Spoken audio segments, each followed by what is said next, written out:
Saviez-vous que certains pays africains, malgré tous les débats sur l'immigration et les expulsions en France, ne figurent tout simplement pas sur la liste des pays à expulser? Et ce n'est pas un hasard. Il existe des accords, des histoires et des intérêts si profonds que ces relations sont pratiquement impossibles à rompre. Aujourd'hui, je vais vous dire de quel pays il s'agit, et plus encore, la véritable raison de cette protection dont beaucoup de Français ignorent l'existence. Nous parlerons de politique, d'économie, de liens coloniaux, mais aussi de l'impact de tout cela sur la vie réelle des gens qui vivent ici, dans notre quartier, dans notre rue. Et voyez, certaines de ces raisons vous surprendront, et peut-être même changeront votre vision de l'avenir de la France. Alors, restez avec moi jusqu'au bout, car chaque détail que vous entendrez ici vous aidera à comprendre pourquoi certaines portes ne se ferment jamais. Maroc.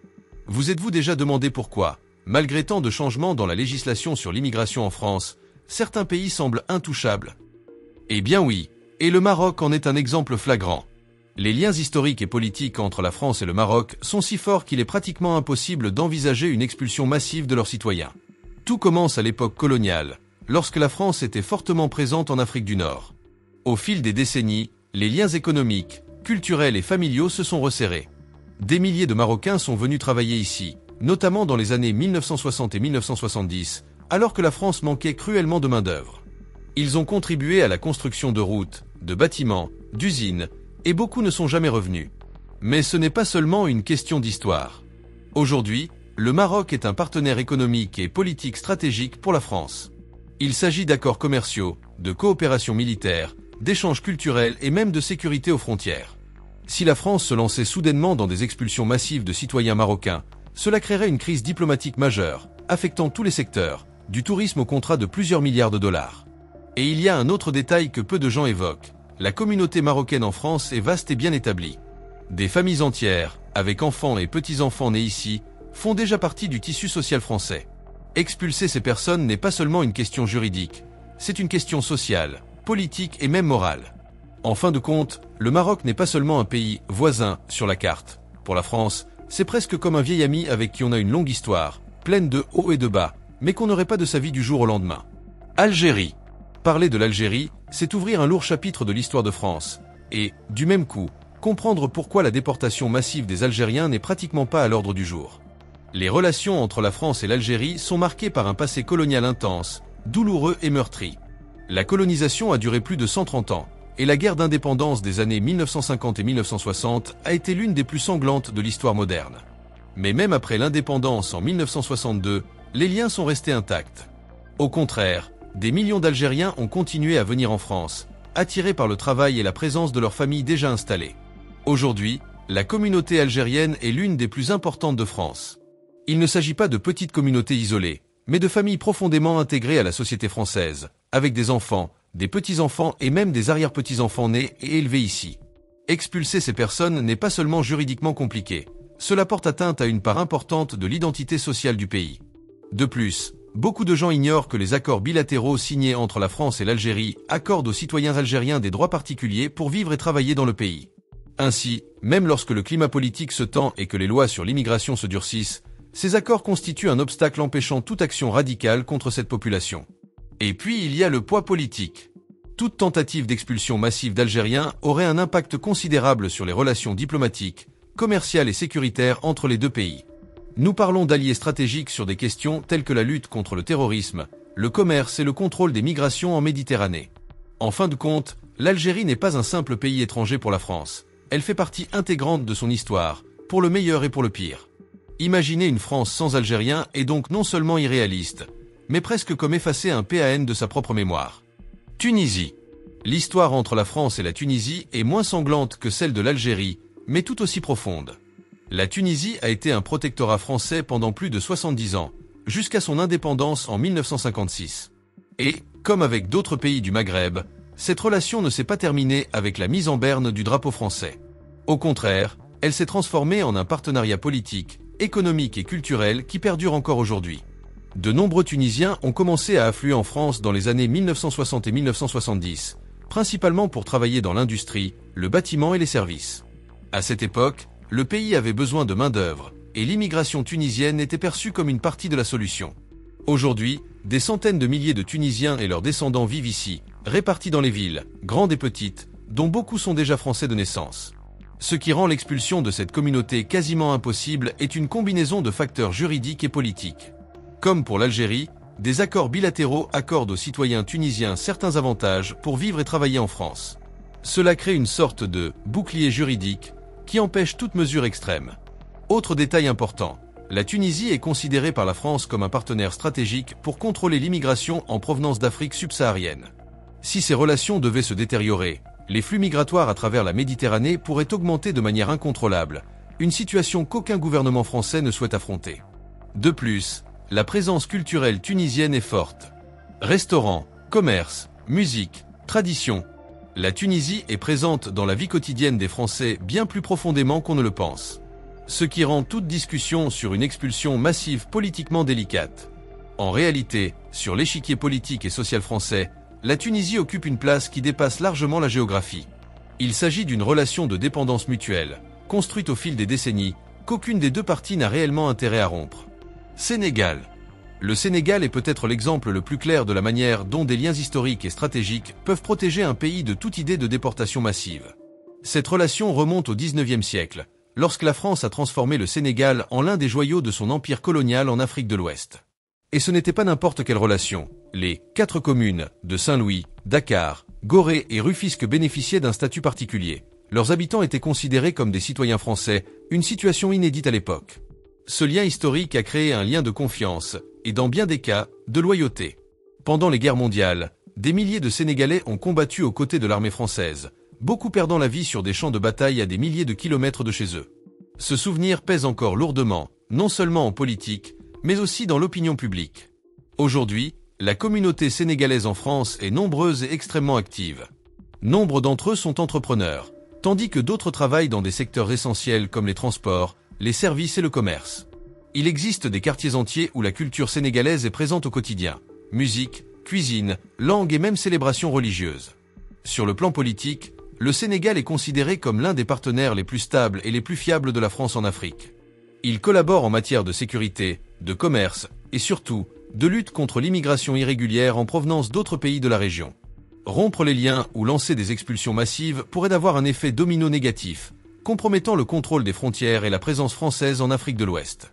Et il y a un point que peu de gens discutent. Des accords économiques et militaires de longue date garantissent aux citoyens sénégalais un traitement préférentiel sur le sol français. Ce n'est pas seulement une tradition, c'est une pure stratégie. En pratique, même en période de tensions politiques internes en France, le Sénégal maintient une zone tampon quasi intouchable. C'est l'un de ces cas où géopolitique et histoire s'entremêlent de telle manière que toute tentative de rupture serait un coup dur pour Paris. Côte d'Ivoire. La Côte d'Ivoire occupe une place particulière dans les relations de la France avec l'Afrique, et ce n'est pas un hasard. Depuis son indépendance en 1960, le pays entretient des liens extrêmement étroits avec Paris, presque comme s'il s'agissait d'un parent, parti mais qui ne cessait de le rappeler quotidiennement. Cette relation a été consolidée par des accords économiques, militaires et culturels bénéfiques pour les deux parties. La communauté ivoirienne en France est nombreuse et très active, particulièrement présente dans les grandes villes comme Paris, Lyon et Marseille. Nombre d'entre eux sont venus étudier, travailler ou créer une entreprise et y ont tissé des liens solides, familles, entreprises et associations culturelles. Cette intégration crée un contexte où l'expulsion massive de citoyens ivoiriens serait non seulement politiquement sensible, mais aussi socialement explosive. Par ailleurs, la Côte d'Ivoire est le premier producteur mondial de cacao et un partenaire économique clé pour la France. Le commerce, les investissements et les entreprises françaises présentes dans le pays dépendent de relations diplomatiques stables. De graves frictions liées aux expulsions pourraient compromettre des contrats de plusieurs milliards de dollars, allant de l'agriculture à l'exploitation minière et aux infrastructures. Il y a aussi la question de la sécurité régionale. La France maintient des troupes et des missions militaires en Côte d'Ivoire non seulement pour protéger ses intérêts, mais aussi pour assurer la stabilité de toute l'Afrique de l'Ouest. Toute rupture brutale pourrait affaiblir cette présence stratégique, ce qui n'est pas dans l'intérêt de la France. Et il y a un élément plus émotionnel et symbolique. Lors des crises dans la région, comme les guerres civiles et les coups d'État, la France a accueilli des milliers d'Ivoiriens en signe de solidarité. Ce souvenir est toujours vivant et influence les décisions politiques. En fin de compte, la Côte d'Ivoire n'est pas seulement un pays partenaire, c'est un acteur clé du jeu diplomatique et économique de la France. C'est pourquoi, en toute honnêteté, des expulsions massives ne sont tout simplement pas à l'ordre du jour. Mali. Le Mali est l'un de ces cas où, même si la situation politique évolue, la relation avec la France conserve un poids historique considérable. Il s'agit d'un pays qui faisait autrefois partie de l'Afrique occidentale française et qui, au fil des décennies, a conservé des liens profonds culturels, linguistiques et surtout humains avec l'ancienne puissance coloniale. La communauté malienne en France est nombreuse et profondément enracinée. Nombre d'entre eux sont arrivés dans les années 1960 et 1970 pour travailler dans l'industrie, le bâtiment et les services. Aujourd'hui, on compte déjà des deuxième et troisième générations de Maliens français. Cela signifie que, dans la pratique, les familles sont recomposées, les liens communautaires sont forts et toute tentative d'expulsion massive engendrerait de graves tensions sociales. Mais ce n'est pas tout. Le Mali joue un rôle géopolitique fondamental au Sahel, une région stratégique pour la sécurité française. Depuis des années, la France maintient des opérations militaires dans le pays, telles que l'opération Serval et Barkhane, pour combattre les groupes extrémistes et assurer une certaine stabilité dans la région. Malgré le récent éloignement politique et la présence d'autres puissances étrangères, Paris sait qu'une rupture totale des relations est impossible. De plus, la dépendance aux visas, à l'aide humanitaire et aux accords diplomatiques crée une sorte de négociation permanente entre les deux pays. Si la France se montre trop sévère envers les Maliens présents sur son territoire, le Mali pourrait entraver les rapatriements, fermer ses portes aux entreprises françaises, voire limiter la collaboration en matière de sécurité. Il y a aussi la dimension culturelle. La musique, la cuisine et les sports maliens sont très populaires en France. Cela contribue à maintenir une image positive auprès d'une grande partie de la population, rendant les mesures extrêmes politiquement risquées. En bref, expulser massivement des citoyens maliens ne serait pas seulement une décision administrative. Ce serait un véritable séisme diplomatique et social. Et c'est ce que la France préfère éviter. Cameroun. Le Cameroun occupe une position unique dans ses relations avec la France. Ce n'est pas seulement dû à son passé historique de colonie française, mais aussi à son statut stratégique en Afrique centrale, tant sur le plan politique qu'économique.